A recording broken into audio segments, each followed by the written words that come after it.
longe de casa, há mais de uma semana. Milhas e milhas distantes do meu amor. Será que ela está me esperando? Eu fico aqui sonhando, voando alto, bem perto do céu. Saio de noite, andando sozinho. Eu vou entrando em qualquer barra, eu faço meu caminho. O rato toca uma canção, é o que me faz lembrar você. Eu fico louco de emoção e já não sei o que vou fazer. E aí?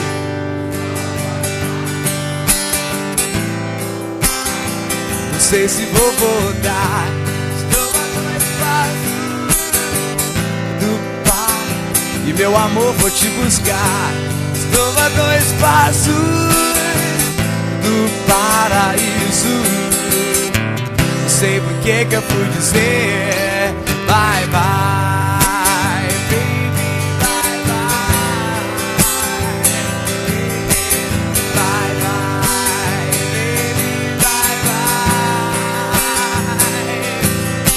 A radioatividade leva até vocês mais um programa da série A Série. Dedique uma canção a quem você ama. Eu tenho aqui em minhas mãos uma carta de uma ouvinte que nos escreve e assina com singelo pseudônimo de Mariposa Apaixonada de Guadalupe.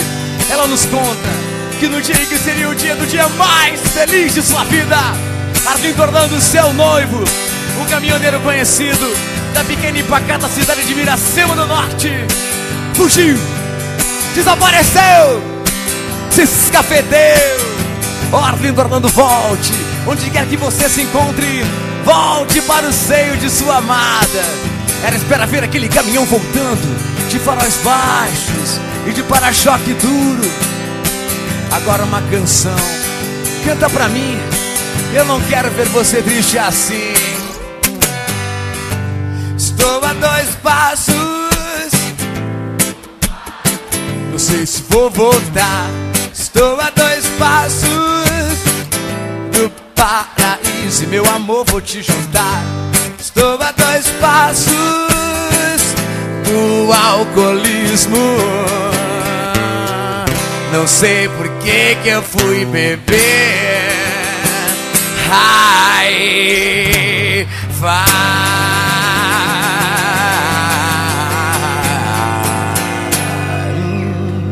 Obrigado!